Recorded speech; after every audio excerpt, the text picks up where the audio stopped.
Welcome back any fan, स्वागत है आप लोगों का जुजुत्सु काइसेन सीजन 2 के रीकैप पे। इस सीजन में टोटल 2 आर्क हैं, जिनमें से मैं पहले आर्क हिडन इन्वेंटरी को एक्सप्लेन करूंगा। और अगर आप लोगों ने अभी तक इसका पहला सीजन यानी सीजन 1 को नहीं देखा है तो उसका लिंक आपको डिस्क्रिप्शन बॉक्स में मिल जाएगा, तो याद से उसे देख लेना। तो देरी ना करते हुए शुरू करते हैं आज का वीडियो।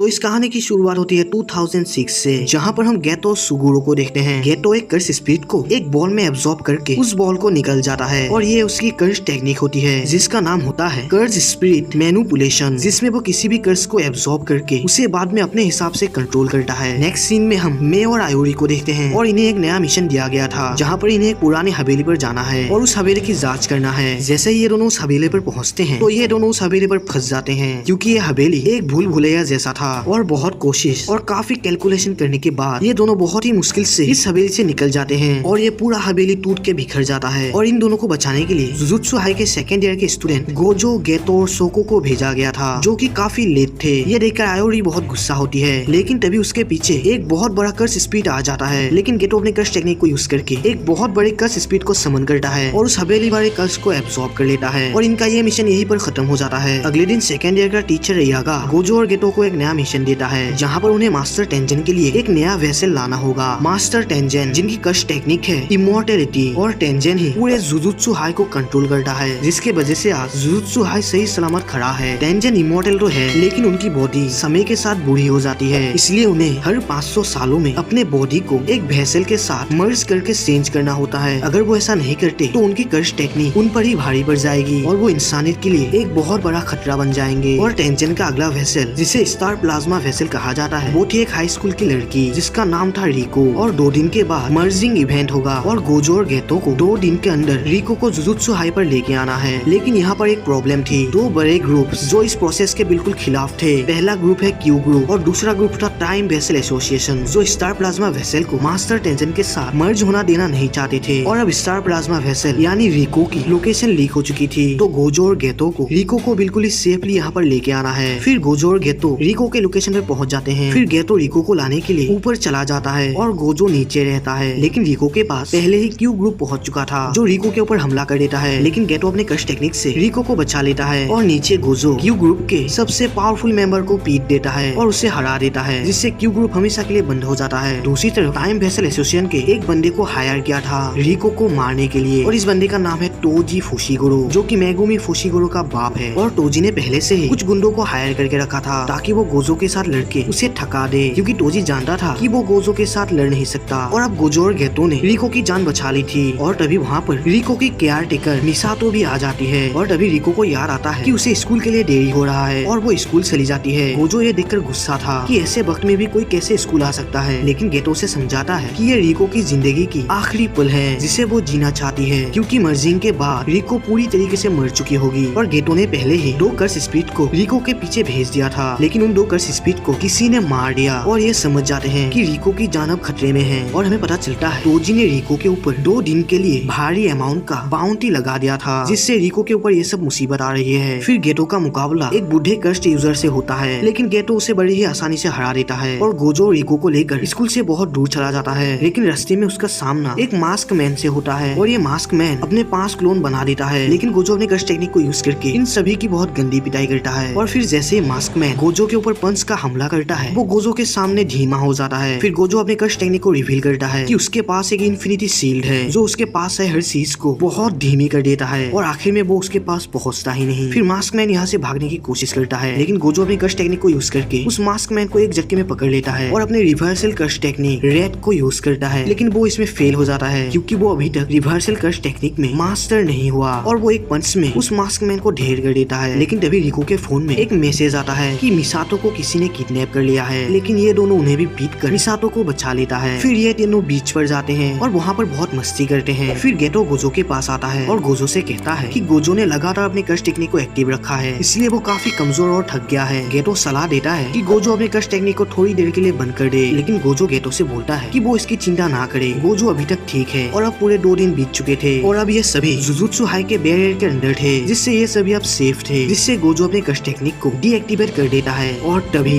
गोजो के पीठ पर कोई चूड़ा घोंप देता है और ये देखकर गोजो भी हैरान होता है और हम देखते हैं ये और कोई नहीं बल्कि तोजी फुशिगुरो था। गेटो तोजी के ऊपर हमला कर देता है और उसे गोजो से दूर कर देता है। फिर गोजो गेटो से बोलता है कि वो रिको और मिसातो को लेकर जुजुत्सु हाई में चला जाए, गोजो इसे अकेला संभाल लेगा और गेटो भी ऐसा करता है। और फिर गोजो और तोजी के बीच एक धमाकेदार युद्ध होता है। तोजी हेवेनली रेस्ट्रिक्शन नाम के एक बीमारी के साथ पैदा हुआ था, जिसकी वजह से तोजी के अंदर थोड़ा सा भी कर्स एनर्जी नहीं था, जिससे गोजो से सेंस नहीं कर पाता। लेकिन तोजी के पास एक कर्स स्पीड था, जिसके अंदर से वो कर्स टूल निकालता था। लेकिन तोजी के पास एक एडवांटेज थी, वो फिजिकल और फिटनेस इन दोनों में ही काफी दमदार था, जिससे वो काफी ज्यादा फास्ट और बहुत ज्यादा पावरफुल था। इन दोनों के बीच एक कमाल की फाइट होती है। गोजो ये देखकर हैरान था कि बिना कर्स एनर्जी के एक इंसान इतना फास्ट कैसे हो सकता है। फिर गोजो तोजी को अपने कर्स टेक्निक से दूर फेंक देता है, जिसका फायदा उठा के तोजी वहाँ कहीं छुप जाता है और तोजी के पास 0% कर्स एनर्जी थी, जिससे गोजो से सेंस नहीं कर पाता। लेकिन गोजो अपने रिवर्सल कर्स टेक्निक ब्लू को यूज करके अपने आसपास के पूरे जगह को साफ कर देता है और तभी गोजो के पास बहुत सारे छोटे छोटे कर्स स्पीड आ जाते हैं। असलियत में ये कर्स स्पीड गोजो का ध्यान भटकाने के लिए था और इस मौके का फायदा उठा के तोजी अपने स्पेशल हथियार को निकालकर गोजो के इन्फिनिट सील को बीच में से तोड़ते हुए गोजो के गले पर घुसा देता है और गोजो को बीच में से चीर देता है और उसके ऊपर लगातार कई बार करता है और गोजो को वहीं पर मार देता है। दूसरी तरफ गेटो रिको को लेकर मर्जिंग एरिया पर पहुंच जाता है। फिर गेटो रिको से पूछता है कि अगर वो मास्टर टेंजन के साथ मर्ज होना नहीं चाहती तो वो वापस अपने दोस्तों के साथ अपनी खुशी भरी जिंदगी जी सकती है। अगर रिको वापस जाना चाहती है तो वो वापस जा सकती है, बाकी का मामला गोजो और गेटो संभाल लेंगे। रिको ये सुनकर खुशी से रो पड़ती है और वो वापस घर जाने को सोचती है। लेकिन तभी रिको को कोई हेडशॉट मार देता है और रिको को वन टैप मारने वाला तोजी फुशिगुरो होता है, जिसे देखकर गेटो हैरान होता है। फिर तोजी कहता है कि उसने गोजो सातोरू को मार दिया। ये सुनकर गेटो भड़क जाता है और तोजी के ऊपर अटैक करने के लिए अपने सबसे पावरफुल कर्स स्पीड को समन करता है और तोजी के ऊपर हमला कर देता है। लेकिन तोजी गेटो के सभी स्पीड्स को छेड़ते हुए गेटो को अपने ब्लेड से काफी ज्यादा घायल कर देता है और उसे भी अधमरा कर देता है और गेटो से कहता है कि गेटो तो एक जुजुत्सु सॉर्सरर है और उसके पास भर भर के कर्स एनर्जी है, लेकिन फिर भी वो दोनों एक ऐसे इंसान से हार गए जिसके पास थोड़ा सा भी कर्स एनर्जी नहीं है। फिर तोजी रिको के डेड बॉडी को एसोसिएशन के पास सौंप देता है और वादे के मुताबिक एसोसिएशन के लीडर से पैसे ले लेता है। और जैसे ही तोजी बाहर आता है तो वो ये देखकर हैरान होता है कि गोजो उसके सामने खड़ा था, वो भी जिंदा। गोजो तोजी से बोलता है कि जैसे ही तोजी ने अपना पहला अटैक गोजो के गर्दन पे किया था, तभी से उसने अपने सभी कर्स एनर्जी को मिलाकर रिवर्स कर्स टेक्निक को एक्टिव कर लिया था। और मुद्दे की बात तो ये है, रिवर्स कर्स टेक्निक इससे पहले गोजो को आता ही नहीं था, लेकिन तोजी के माँ ने उसे सिखा दिया और इसके वजह से गोजो अब पूरी तरीके से हील हो चुका था। फिर गोजो बोलता है कि अगर तोजी ने मौका रहते ही गोजो का गला काट दिया होता तो वो आज ये लड़ाई जीत जाता। फिर तोजी अपने हथियार को निकालता है और गोजो से कहता है तब तो तू नहीं मरा, लेकिन अब जरूर मरेगा। और वो गोजो के ऊपर अटैक कर देता है, लेकिन गोजो उसके हर हमले को बड़े ही आसानी से डॉज कर लेता है। फिर गोजो अपने रिवर्सल कर्स टेक्निक रेड का इस्तेमाल करके तोजी के ऊपर हमला कर देता है, लेकिन तोजी इससे बड़े ही मुश्किल से डॉज कर लेता है। और अब तोजी को भी गोजो कुछ ठीक नहीं लग रहा था। फिर गोजो रिको से माफी मांगता है। फिर तोजी फिर से गोजो के ऊपर अटैक कर देता है, लेकिन इस बार गोजो अपने दोनों रिवर्सल टेक्निक रेड और ब्लू को मिलाकर एक नया अटैक बनाता है, जिसका नाम होता है इमेजिनरी पर्पल। और फिर वो पर्पल से तोजी के ऊपर हमला कर देता है और तोजी इसे डॉज नहीं कर पाता, जिससे तोजी का पूरा लेफ्ट साइड इमेजिनरी पर्पल से कट जाता है। फिर तोजी को एहसास होता है कि वो इस दुनिया के सबसे पावरफुल जुजुत्सु सॉर्सरर से लड़ रहा था और उसके लिए ये मुकाबला जीतना नामुमकिन ही था। फिर गोजो तोजी से उसका आखिरी ख्वाहिश पूछता है, जिसपे तोजी बोलता है कि उसका एक बेटा है जिसे कुछ ही दिनों में ज़ेनिन खानदान को बेच दिया जाएगा। अगर गोजो उसे बचा सकता है तो उसे बचा ले। और ये कह के तोजी मर जाता है। फिर कुछ ही देरी में गेटो पूरी तरीके से हील होने के बाद टाइम वेसल एसोसिएशन पर पहुंच जाता है, जहां पर गोजो रिको की लाश लेकर आ रहा था और टाइम वेसल के सभी मेंबर्स रिको की मौत पर तालियां बजा रहे थे और खुशी मना रहे थे। ये देखकर गोजो गेटो से कहता है क्या गोजो इन सभी को मार दे, क्योंकि वो आज इस मुकाम पर है। अगर वो इन सभी को मार भी दे तो उसे थोड़ा सा भी अफसोस नहीं होगा। लेकिन गेटो उसे ये सब करने के लिए मना करता है और जैसे ही गेटो गोजो के आंखों पर देखता है तो उसे गोजो कोई अलग ही दिखाई देता है, जैसे मानो गोजो के पास दुनिया के सबसे बड़े पावर्स आ चुकी थी और अब पूरे 1 साल बीत चुके थे। गोजो अब पहले से और भी ज्यादा ताकतवर हो चुका था, जिसके वजह से गोजो सभी मिशंस को अकेले ही करने लगा और इसकी वजह से गेटो खुद को काफी अकेला फील करने लगा। और गेटो अभी तक रिको के केस को नहीं भूल पाया कि कैसे रिको की मौत पर वो सभी इंसान हंसते हुए ताली बजा रहे थे। गेटो काफी डिप्रेशन में जा चुका था, लेकिन एक दिन गेटो की एक जुजुत्सु सॉर्सरर के साथ मुलाकात होती है और इसका नाम यूकी था। ये एक स्पेशल ग्रेड सॉर्सरर थी, लेकिन जुजुत्सु हाई से इसका कोई कनेक्शन नहीं था, क्योंकि ये सभी काम अकेले करती है। इसका रीजन है कि ये एक ऐसा दुनिया बनाना चाहती है जहाँ पर कर्स स्पीड नाम की कोई चीज ही नहीं हो और इस काम को अंजाम देने का सिर्फ 2 ही तरीका है। पहला कि सभी इंसानों से कर्स एनर्जी को ही खत्म कर दिया जाए, या दूसरा दूसरा सभी इंसानों को कर्स एनर्जी को कंट्रोल करना सिखा दिया जाए। इनमें से पहला तरीका तो वो आजमा चुकी है, लेकिन वो फेल हो गई। अब बचा है सिर्फ दूसरा तरीका, जिसे वो आजमाने के लिए तैयारी कर रही है। और ये बात सुनकर गेटो के मन में एक ख्याल आता है कि अगर वो सभी इंसानों को मार दे तो ना ही इंसान से नेगेटिव एनर्जी पैदा होगी और ना ही इससे कर्स स्पीड बनेंगे, जिससे इस दुनिया में कोई भी कर्स स्पीड नहीं होगा। और गेटो डिसीजन लेता है कि वो अपने इस प्लान को अंजाम देगा। फिर गेटो एक गाँव में जाता है जहाँ पर उसकी मुलाकात दो लड़कियों से होती है जिन्हें बंदी बनाकर रखा गया था, क्योंकि गाँव वालों का मानना है कि ये कर्स एनर्जी का यूज करके कर्स स्पीड को बुलाती है। गेटो इन्हें देखकर समझ जाता है कि ये दोनों सॉर्सरर हैं। फिर वो इन दोनों लड़कियों को छोड़ देने के लिए गांव वालों से लाख कोशिश करता है, लेकिन गांव वाले गेटो की नहीं सुनते, जिससे गेटो भड़क जाता है और उस पूरे गांव को ही खत्म कर देता है। और ये बात मास्टर यागा और गोजो तक भी पहुंच जाती है और गेटो ने अभी तक अपना विलेज और अपने फैमिली तक को भी मार दिया था। ये सुनकर गोजो शौक में पड़ जाता है और इन बातों पर यकीन नहीं कर पाता। और अगले दिन शोको गेटो से मिलती है और इसका लोकेशन गोजो को भेज देती है। फिर गोजो वहाँ पर आ जाता है और गेटो को रोकने की कोशिश करता है, लेकिन गेटो बोलता है कि वो ऐसी दुनिया बनाएगा जहाँ पर ना ही कोई इंसान होगा और ना ही कोई कर्स स्प्रेड। गोजो कहता है कि ये नामुमकिन है, ऐसा हो ही नहीं सकता। जिसके रिप्लाई में गेटो बोलता है अगर गोजो जितनी पावर गेटो के पास होती तो वो अपने इस सपने को कब का अंजाम दे चुका होता। और वो ये बोलकर वहाँ से चला जाता है। गोजो उसे चाहकर भी नहीं रोक पाता, क्योंकि वो उसका दोस्त था। और अगले दिन गेटो टाइम वेसल एसोसिएशन पर पहुँच जाता है और उन सभी मेंबर्स से जोर जबरदस्ती करके टाइम वेसल एसोसिएशन का गेटो खुद लीडर बन जाता है। और अब इन सभी को गेटो के ऑर्डर्स मानना होगा। और दूसरी तरफ गोजो टोजी के बताए गए अनुसार उसके बेटे मेगुमी फुशिगुरु के पास पहुंच जाता है और उसे सारी बात समझा के फुशिगुरु को अपने साथ ले जाता है। और इसके बाद ये कहानी सीधा 2018 में शिफ्ट होता है, जहां पर हम देखते हैं गोजो ये सब कुछ अपने सपने में देख रहा था और उसके सामने यूजी, नोबारा और मेगुमी खड़े थे, जो गोजो को उठा रहे थे क्योंकि उन्हें एक नया मिशन मिला है।